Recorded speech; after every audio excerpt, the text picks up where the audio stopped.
Tonight, downtown Indianapolis is getting ready for NBA All-Star game and all the events next weekend. There's going to be so much for us to go out and participate in and enjoy. Yes, and that includes a tour of downtown with history buff Sampson Levingston.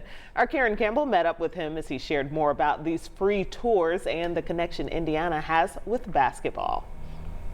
But really all across Indiana, we're getting geared up for All-Star basketball. A weekend where more than 100,000 visitors are expected to flood Indianapolis. You could not talk about Indiana history without talking about the game of basketball. That's where history buff Sampson Levingston comes in, leading people on his newest Hoosier Historia Moments tours, showing decades of Indiana history and Indiana basketball, starting at Bicentennial Plaza.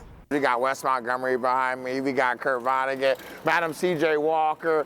Who else on here? Benjamin Harrison. So we got a lot of influential Hoosiers that play a part of this story as well. There's one of his favorite spots.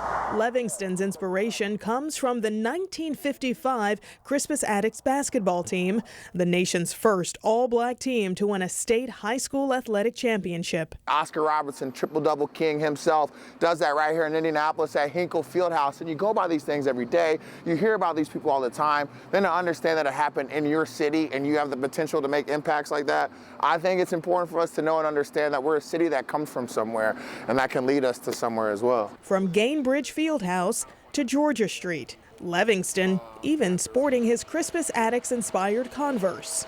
I am excited to kind of incorporate Indy's infamous skywalks, right? Yes. People know all about this when they have their conventions. People will also notice unique street signs, some named after NBA teams like Jazz Crossing or Trailblazers Pass. So no matter when you come to Indianapolis, if you want to understand how embedded basketball is into our culture. Especially with this statue of John Wooden. Played high school basketball at Martinsville.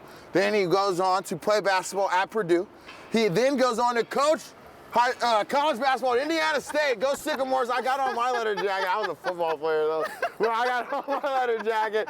During his time at Indiana State, Wooden helped integrate college basketball. There's a guy named Clarence Walker that he coached, black guy that he wanted to make sure could play in postseason tournaments. And so like John Wooden also not only from Indiana, but also from the right side of history, which I think is important.